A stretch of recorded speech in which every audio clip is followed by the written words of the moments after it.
Hello प्यारे साथियों, कैसे हो आप सब। स्वागत है आपका अपने channel educates mathematics class 9 NCERT maths. उसमें हम लोग चैप्टर नंबर 2 पॉलिनोमियल यानी कि बहुपद को सॉल्व कर रहे हैं और इस अध्याय की प्रश्नावली 2.2 पर आ चुके हैं। इसके पहले के जो चैप्टर्स हैं और पहले की जो प्रश्नावली है हम लोग पिछले वीडियोज में सॉल्व कर चुके हैं। उसका कंप्लीट प्लेलिस्ट आपको हमारे इस वीडियो के डिस्क्रिप्शन में मिल जाएगा, आप वहां से जाकर के देख सकते हैं अगर आपने नहीं देखा है। यदि आप हमारा इस वीडियो को पसंद करते हैं, हमारे काम को आप पसंद करते हैं, मेहनत को पसंद करते हैं, एक चीज और, अगर आपने अभी तक भाई चैनल को सब्सक्राइब नहीं किया तो भाई चैनल को सब्सक्राइब करना, वीडियो को लाइक करना और जरूरतमंद के साथ शेयर करना मत भूलिएगा।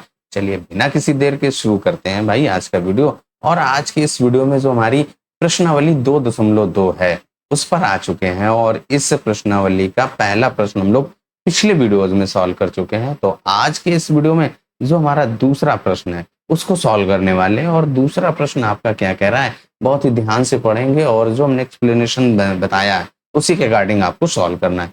क्या कह रहा है, निम्नलिखित बहुपदों में से प्रत्येक बहुपद के लिए आपको P0, P1 और P2 का मान ज्ञात करना है। पहला भाग आपका पी वाई बराबर वाई की घात 2 माइनस वाई धन 1। यहाँ पे अगर हमारे पहले भाग में चर की बात की जाए तो चर हमारा क्या है, y है।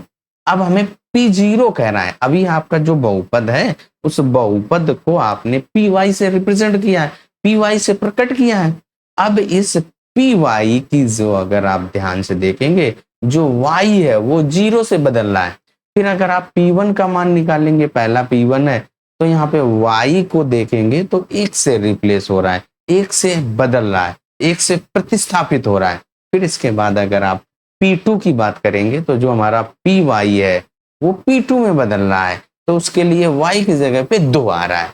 बस यही काम हम जो पहले वाले भाग में किया था ना, जो हमारा पॉलिनोमियल या बहुपद दिया गया था उसमें x बराबर 0, x बराबर -1 और x बराबर 2 के लिए ज्ञात कर रहे थे। अब इस वाले में हर भाग में जो 4 भाग दिए गए सभी में आपको x या जो भी आपका चर हो, x हो, y हो, t हो आपका, तो उसको आपको एक बार 0 से रिप्लेस करना है, एक बार 1 से बदलना है, एक बार 2 से बदलना है। चलिए बिना किसी देर के हम लोग प्रश्न को नोट करते हैं और फिर इसके बाद सॉल्व करते हैं। भैया प्रश्नावली 2.2 का दूसरे प्रश्न का पहला भाग हम लोगों ने यहाँ पे लिख लिया है। पी वाई बराबर क्या दिया गया है, पी वाई बराबर वाई की घात 2 माइनस वाई धन का 1। अब हमें क्या करना है भैया, इससे यहाँ से P0 निकालना है। तो P0 आपको ज्ञात करने के लिए y बराबर 0 पी वाई यानी कि बहुपद में रखने पर उसमें रख दीजिए भैया। जो हमारा दिया हुआ बहुपद है उसी में रख रहे हैं। अब जब आप इस दिए हुए बहुपद में रखेंगे तो क्या हो जाएगा, y को 0 से बदल दीजिए तो आपका P0 बराबर क्या आ जाएगा, जो ये y की घात 2, यहाँ पे 0 की घात 2 माइनस का 0 और धन का 1। इसको हल कर दीजिए। जो हल करना है हम लोग पहले बता चुके हैं, मान कैसे रखना है इसको भी हम लोग पहले से पढ़ चुके हैं। यहाँ पे केवल और केवल हमें हल करने के लिए है। तो 0 माइनस 0 और धन का 1, तो यहाँ से इसको अगर आप हल करेंगे P0 बराबर 0 से 0 घटाएंगे तो 0 ही आएगा, 0 को 1 में जोड़िए तो 1 आ जाएगा। P0 आपका कितना आया, 1 आया। अब इसके बाद फिर से हम लोग जो हमारा पॉलिनोमियल यानी कि बहुपद दिया गया है उसको नोट करते हैं। पी वाई बराबर वाई की घात 2 माइनस का वाई और धन का 1। अब हम लोग P1 का मान निकालेंगे तो यहाँ पे जो हमारा y बराबर 1 रखना पड़ेगा। तो यहाँ पे लिख दीजिए y बराबर 1 रखने पर किसमें, py में, जो हमारा py दिया गया है। तो py बराबर पहले नोट कर लीजिए भैया, y की घात 2 माइनस का y और धन का 1। अब y की जगह पे 1 रख दीजिए तो आपका P1 हो जाएगा। तभी तो आप y को जब 1 से बदलेंगे तभी तो आपका P1 का मान आएगा। तो यहाँ से देखिए आपका 1 की घात 2, y की जगह पे 1 रख रहे हैं और धन का 1। इसको और हल कर दीजिए। 1 की घात 2 का मान 1 ही होता है, 1 माइनस 1 धन 1। 1 से 1 घटाइए 0 बचेगा, 0 में 1 जोड़िए तो आपका 1 आ जाएगा। यानी कि P1 बराबर कितना आया, 1 आया। P1 का मान भी 1 ही आया है। अब इसके बाद आप P2 का मान निकाल लीजिए। तो यहाँ से पी वाई बराबर क्या है, y की घात 2 माइनस का y और धन का 1। अब हमको P2 का मान ज्ञात करना है, तो यहाँ पे लिख देंगे y बराबर 2 रखने पर, जहाँ पे आपका y है वहां पे 2 रख देना है, तो रख दीजिए भैया। तो P2 आ जाएगा और y की जगह पे 2, तो 2 की घात 2 माइनस का 2, y की जगह पे 2 और फिर धन का 1 है। इसको हल कर दीजिए। 2 की घात 2 का मतलब क्या है, 2 की घात 2 बराबर 2 गुणे 2, 2 में 2 से गुणा करेंगे तो आपका भैया 4 और फिर माइनस 2 धन का 1। 4 से 2 घटाइए, क्या बचेगा 2 और फिर उसमें 1 जोड़ दीजिए, तो आपका P2 आ जाएगा और वो कितना आया 3 आ गया। और इस तरीके से हम लोगों ने P0 बराबर 1 निकाला और P1 बराबर भी 1 और P2 बराबर 3 निकाला। और आपको पहले भाग में इन्हीं तीनों के मान ज्ञात करने थे। पहला भाग हम लोगों का हल हो गया। कैसा लगा एक्सप्लेनेशन कमेंट करके जरूर बताइएगा। चलिए अब दूसरा भाग भी हम लोग हल कर लेते हैं। दूसरे भाग में देखिए पीटी बराबर, यहाँ पे अगर आप चर की बात करेंगे तो आपका टी है। अब यहाँ पे हमें टी को रिप्लेस करना पड़ेगा, टी को बदलना पड़ेगा। किसे, पहले आप 0 से बदलेंगे, फिर 1 से बदलेंगे, फिर 2 से बदलेंगे। पी टी है, अभी तक पी वाई था। फिर इसके बाद देखिए तीसरे और चौथे में पी एक्स दिया गया है, तो वहां पे आप एक्स को एक एक करके 0, फिर एक बार 1, फिर एक बार 2, ऐसे आप रिप्लेस करते जाएंगे, बदलते जाएंगे भैया। तो चलिए अब दूसरे भाग को नोट करते हैं और फिर हल करते हैं। दूसरे के दूसरे वाले भाग पर हम लोग आ चुके हैं और हमने दिए गए बहुपद को लिख लिया। पी टी बराबर 2 धन दो टी की घात 2 माइनस टी की घात 3। अब इसके बाद सबसे पहले P0 का मान ज्ञात करना है। तो P0 का मान ज्ञात करने के लिए आपको t बराबर 0 रखना पड़ेगा। t बराबर 0 रखने पर t को 0 से बदला गया है, तभी तो आपका P0 आएगा। देखिए आप इन दोनों की अगर आप तुलना करेंगे तो t की जगह पे 0 आ गया, तो आपका देखिए P0 बराबर क्या हो जाएगा, जहां जहां t है वहां पे 0 रख दीजिए। 2 धन t है तो 0 धन 2 और ब्रैकेट में 0 की घात 2, यही तो है t की घात 2 माइनस t की घात 3 तो 0 की घात 3। अब यहाँ पे देखिए 2 धन 0 की घात 2 का मान 0, उसमें 2 से गुणा करेंगे तब भी 0 आएगा और 0 की घात 3 0 ही आएगा। इसको आप हल करेंगे तो 2 आ जाएगा, यानी कि P0 का मान आपका 2 आ गया है। तो कैसा लगा एक्सप्लेनेशन कमेंट करके जरूर बताइएगा। अब आ जाइए P1 का मान ज्ञात करते हैं। P1 का मान ज्ञात करने के लिए आपको जो बहुपद दिया गया उसको नोट करना पड़ेगा और इस दिए गए बहुपद को PT और P1 को अगर आप तुलना करेंगे तो देखेंगे T को 1 से बदला गया है। तो यहाँ पे T बराबर 1 रखने पर किसमें भैया, PT में, तो रख दीजिए जो दिया गया बहुपद है। तो यहाँ पे P1 बराबर आ जाएगा 2 धन T की जगह पे 1 धन 2 और T की घात 2। ओह, टी की जगह पे आपको 1 रखना है, तो भैया 1 की घात 2 कर दीजिए और माइनस 1 की घात 3।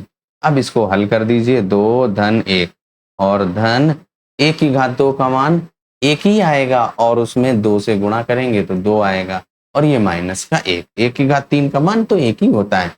ये तो आप पहले से पढ़ चुके हैं। 2 में 1 जोड़िए 3, 3 2 5, यहाँ पे क्या हो जाएगा 5 माइनस का 1, तो यहाँ से आपका P1, तो आपका P1 बराबर कितना आ गया, 4 आ गया। P0 का मान हम लोग पहले से ज्ञात कर चुके थे, अब P2 का मान भी ज्ञात कर लेते हैं। उसके लिए आपको दिया गया बहुपद नोट करना पड़ेगा।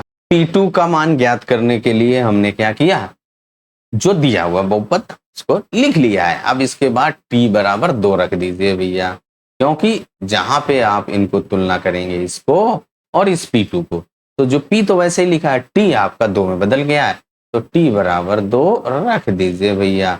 T बराबर 2 रखने पर तो जैसे ही रखोगे तो ये आपका P2 हो जाएगा और 2 धन 2 और 2 की घात 2 और माइनस यहाँ पे T की जगह पे 2 रखेंगे और उसकी घात 3 है तो घात 3 लिख दीजिए।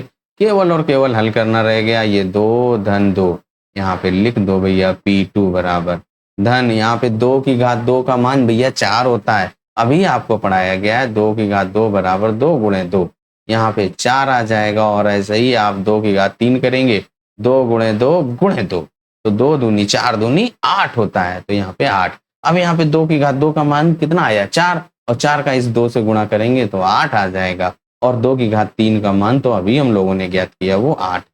अब यहाँ पे देखिए आपका क्या, ये धन का 8 ये ऋण का 8 कट जाएगा, तो आपका क्या हो जाएगा P2 बराबर 2 धन 2, ये 0 हो गया ना।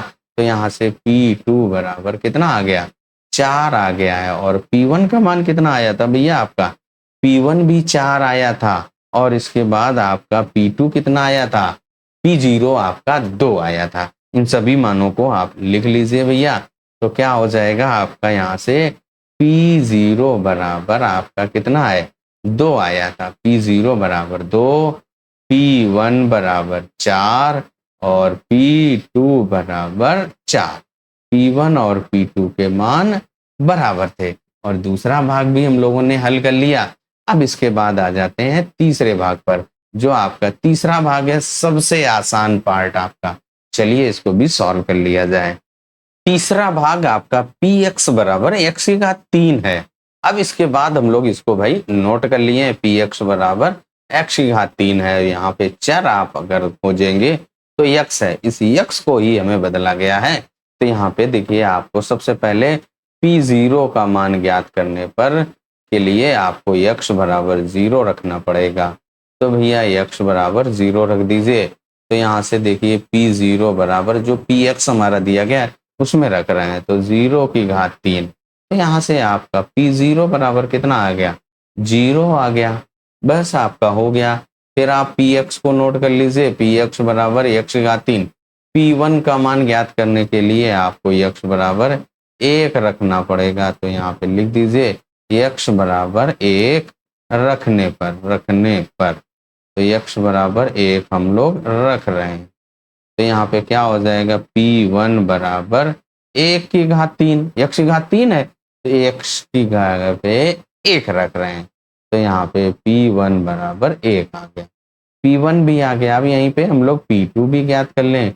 P2 को ज्ञात करने के लिए आपका जो Px है x की घात 3, उसमें क्या करना पड़ेगा x बराबर 2 रखने पर x की जगह पे 2 रख दीजिए। तो यहाँ पे P2 बराबर क्या हो जाएगा 2 की घात 3, अभी पढ़ा है 2 की घात 3 का मतलब क्या है भैया 2 की घात 3 है, उसका मतलब क्या है 2 की घात 3 बराबर 2 गुणे 2 गुणे 2, 2 दूनी 4 दूनी 8 होता है। तो 8 लिख दीजिए। इसका मतलब कि जो हमारा P2 था वो कितना आ गया 8 आ गया है। और जो तीसरा भाग था उसमें तीनों भागों को हम लोगों ने ज्ञात कर लिया है। P0 का भी मान ज्ञात कर लिया, P1 का मान भी ज्ञात कर लिया और P2 का भी मान ज्ञात कर लिया। कैसा लगा एक्सप्लेनेशन कमेंट करके जरूर बताइएगा। जो आपका सोल्यूशन है अगर कोई डाउट हो तो कमेंट करके जरूर बताइएगा, जिससे कि आपका जो डाउट है वो क्लियर किया जा सके। चलिए अब आ जाते हैं भैया लास्ट भाग, जो चौथा भाग है Px बराबर x माइनस 1 और x धन 1। इसको जरा नोट कर लें भैया। तो यहाँ पे हम लोग दूसरे प्रश्न के चौथे भाग पर आ चुके हैं। चौथे भाग को अगर हम लोग ध्यान से देखेंगे तो वहां पे भी आपका क्या है भैया P1, P0 और P2 के मान ज्ञात करना है। तो हम लोगों ने चौथे भाग को नोट किया। अब जो आपका यहाँ पे Px दिया गया है उसको अगर आप ध्यान से देखें, थोड़ा सा कैलकुलेशन जो आपने पहले और दूसरे के जैसा बदलना पड़ेगा। तो अगर आप इसको ध्यान दें तो ये देखिए आपका एक सर्व समीका a माइनस बी और a प्लस बी लिखा हुआ है इसी रूप में, क्या होता है a की घात 2 माइनस b की घात 2। इसी सर्व समीका का प्रयोग करते, चाहते तो आप इसमें x की जगह पे 0, x की जगह पे 1 और x की जगह पे 2 डायरेक्ट लिख सकते थे, तब भी आपका सॉल्व होगा। और इस तरीके से भी सॉल्व करेंगे तो तब भी सॉल्व हो जाएगा। आप फ्री हैं, जैसे चाहें आप वैसे कर सकते हैं। तो हम लोगों ने क्या किया, ये वाली सर्व समीकरण लगा दिया। तो जो हमारा Px है भैया वो क्या हो जाएगा ये x की घात 2 और माइनस 1 की घात 2। इसको और हल करेंगे तो x की घात 2 माइनस 1। तो जो हम लोगों ने Px ज्ञात किया है भैया वो x की घात 2 माइनस 1, जो पहला और दूसरे के रूप में लिखा था उस तरीके से हमने Px को लिख दिया। अब आप क्या करिए, P0 का मान ज्ञात करना है। तो P0 मान ज्ञात करने के लिए x बराबर 0 रखना पड़ेगा। तो यहाँ पे x बराबर 0 रखने पर लिख दीजिए। तो आपका P0 बराबर जहां x है वहां पे आप 0 रखेंगे। 0 की घात 2 माइनस 1, इसको हल करेंगे तो 0 माइनस 1, तो ये आपका P0। तो यहाँ से P0 बराबर माइनस का 1, 0 से 1 घटाएंगे तो आपका क्या आएगा, माइनस का 1 ही आएगा। अब इसके बाद आप फिर से जो हमारा Px दिया गया है उसको लिख लीजिए। Px बराबर जो हमने परिवर्तित किया है x की घात 2 माइनस 1 किया है। अब यहाँ पे आप P1 का मान जब ज्ञात करेंगे तो x बराबर 1 रखना पड़ेगा। तो वही लिख दीजिए, x बराबर 1 Px में रखने पर, तो x बराबर 1 रखेंगे तो क्या हो जाएगा, P1 बराबर x की जगह पे आपका 1 रख रहे हैं, 1 की घात 2 माइनस का 1। तो यहाँ से P1 बराबर 1 की घात 2 का मान 1 ही होता है और ये माइनस 1। तो यहाँ से P1 बराबर 0 आ गया। तो P1 का मान भी ज्ञात कर लिया। अब इसके बाद यहाँ पे आपको P2 भी ज्ञात करना था, तो P2 भी निकाल लीजिए। तो P2 का मान ज्ञात करने के लिए x बराबर 2 रखना पड़ेगा। तो x बराबर 2 रखने पर, तो जो हमारा Px है उसको पहले लिख लो, x की घात 2 माइनस का 1। अब यहाँ पे 2 रख दीजिए, किसकी जगह पे, x की जगह पे। तो क्या हो जाएगा, 2 की घात 2 माइनस 1। यहाँ से आपका P2 बराबर 2 की घात 2 का मान अभी बार बार आया है वो 4 और माइनस 1। तो यहाँ से देखिए आपका जो P2 बराबर 3 आ गया। P2 का भी मान हम लोगों ने ज्ञात कर लिया। P1 का मान भी ज्ञात किया, कितना है 0, और P0 का मान कितना है माइनस का 1। और इस तरीके से आपने तीनों मान ज्ञात कर लिए। और इस तीनों मान ज्ञात करने पर हमारा जो दूसरा प्रश्न है वो पूर्णतया सॉल्व हो चुका है। उसके सभी भागों को हम लोगों ने सॉल्व कर लिया है। कैसा लगा एक्सप्लेनेशन, जो सोल्यूशन आपको कैसा लगा, कमेंट करके जरूर बताइएगा। भाई आपने अभी तक हमारे चैनल को सब्सक्राइब नहीं किया है तो चैनल को सब्सक्राइब करना, वीडियो को लाइक करना और जरूरतमंद के साथ शेयर करना मत भूलिएगा। आज के इस वीडियो में हम लोग दूसरा ही प्रश्न हल करेंगे जिससे कि हमारा वीडियो ज्यादा लेंदी ना हो, आप बोरियत ना महसूस करें, आप इजिली पढ़ सकें, आराम से इसको अध्ययन कर सकें। जो तीसरा प्रश्न है उसको हम लोग अगले वीडियो में सॉल्व करेंगे। तब तक अपना ख्याल रखिए, स्वस्थ रहिए, मस्त रहिए। मिलते हैं अगले वीडियो में तीसरे प्रश्न के साथ।